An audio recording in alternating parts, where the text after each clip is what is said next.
Thank you, Senator Barrett.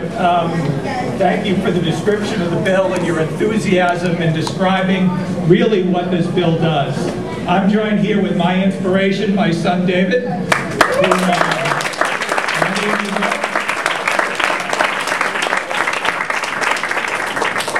This is a day that I think all of us in this room worked very hard for, and a day that I think many of us never thought we would see.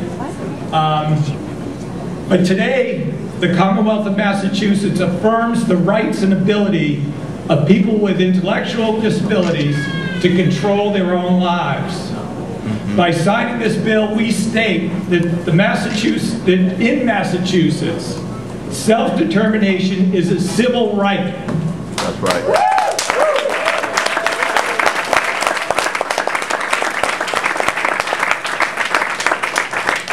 It is a civil right that must be granted to every member in the Commonwealth. Yes. This is a critical piece of civil rights legislation that we're signing that is so important for our community and our Commonwealth. The Real Lives Bill represents a tipping point in reversing the paternalistic sentiment that our government and our society holds towards people with intellectual disabilities. This law gives people with intellectual and developmental disabilities and their families the right to control their own lives, enabling them to choose where they live, who they live with, what they do for work, and what they do in their leisure time. This enables them to have the real life that they've dreamed of for themselves. Yes.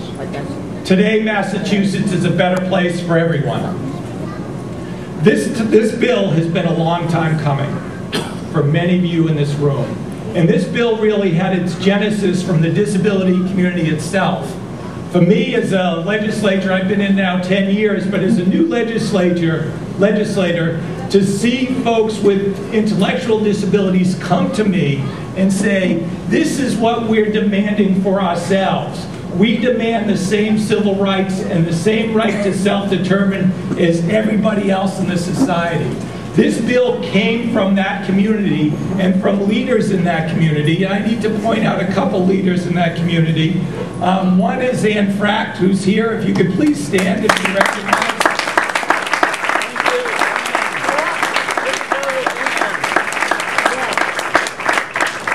Anne Fracht is now the chair of the Massachusetts Advocates,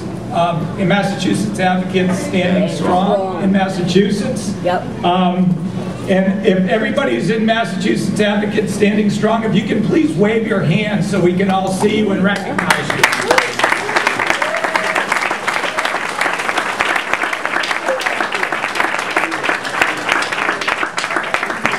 For my colleagues in the legislature standing behind me, that you've seen these guys because they've been advocating for this bill for years, once a month, coming to your offices for the last few years. But their efforts are paying off for this.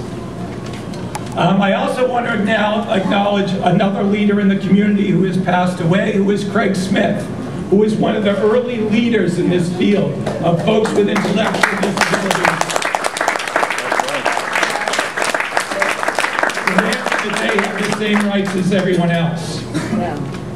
There's also been a number of advocacy organizations, Mass Down Syndrome Congress, which I've been proud to be part of for 29 years at this point.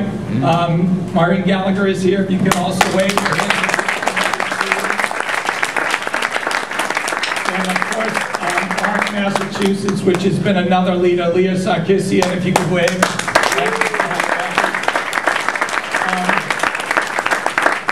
We know that nothing like this happens by itself, and nobody can do this alone. And pretty much every single member of the legislature has been involved in this process.